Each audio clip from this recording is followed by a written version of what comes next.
Hello, my friend. I finished reading the chapter 12. Let me continue on chapter 13. Comeback, a West Side story. The toughest business decision I ever made was giving up my option on the West Side yards. 78 riverfront acres between 59th Street and 72nd Street. In the summer of 1979, the easiest business decision I ever made was buying back those same 100 acres in January 1985. I have a tendency to get very enthusiastic about any deal I make, but I suspect few people would argue that those 100 acres represent the single best undeveloped piece of property in America today. It has been reported that I paid $95 million for the West Side yards, or about $1 million on an acre, which is not far from the correct figure. Taking the time value of money into account, I paid less to purchase the site in 1985 than I would have if I'd exercised my option to buy them in 1979. During the intervening years, the price of most Manhattan real estate increased as much as 5 times. Even before I put up a single building, I'm certain I could sell the property at a very substantial profit. And I've turned down numerous offers already.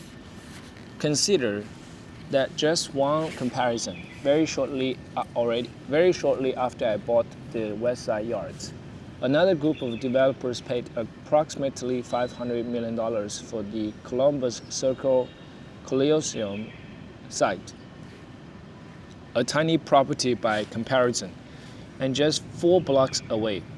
I got the yards at a great price because a bank was foreclosing on a desperate seller, because I made the deal before the property was offered for sale on the open market, and because I was one of the few developers both willing and able to pay millions of dollars a year in carrying costs for as long as it took to get the yards developed. Securing the option to purchase the West Side yards from the Penn Central Railroad back in 1974 was the first major deal I made in Manhattan. At the time, as I've said, the city was on the verge of bankruptcy, and the West Side was hardly considered a great place to live. But I had a simple conviction. I couldn't go very wrong buying spectacular riverfront property in the middle of Manhattan at a bargain basement price. Over the next 5 years, however, government subsidies dried up for the kind of middle-income housing I was proposing. Community opposition to any development on the West Side reached a fever pitch, and banks remained reluctant to finance any large-scale developments.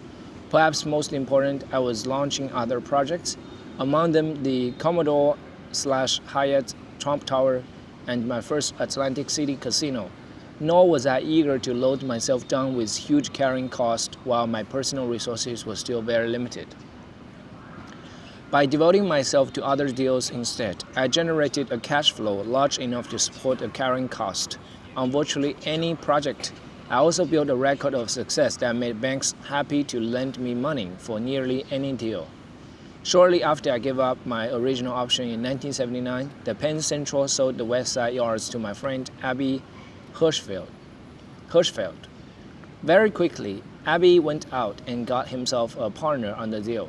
Francisco Marcy became wealthy in the 1960s, building bridges for the government in his native Argentina. Under the deal with Hirschfeld, Marcy agreed to take over the job totally. Hirschfeld retained a substantial percentage of profits but no ongoing role in the project. Marcy, in turn, gave the job of overseeing the project day-to-day to a man named Carlos Wasasfi, a former physics professor who'd been running Marcy's Argentinian company, BA Capital. The Marcy team had plenty of brain power. What they lacked was practical experience, especially in New York City, where it is so difficult to do any sort of real estate development. The first key to developing any huge Manhattan site is getting the necessary approvals to build a job that is economically viable.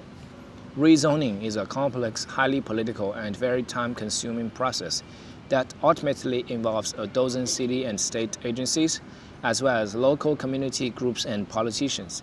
Marcy did finally manage to get his zoning for the project he named Lincoln West, but in the process he made far too many concessions to the city. Being forced to sell out may have been the best thing that ever happened to him. If Marcy had ever tried to build the project under the terms to which he'd agreed, he would have lost hundreds of millions of dollars. It was sad, in a way, because Franco Marcy is a wonderful and well-meaning man, but he made a critical misjudgment from the start. He assumed that in a project as big as the West Side Yards, he could afford to absorb nearly any cost and still end up with a huge profit.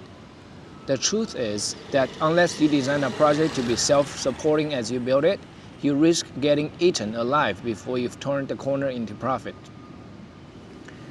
Okay, I'm done reading. Going upstairs and start working on my editing. See you. 停止录像。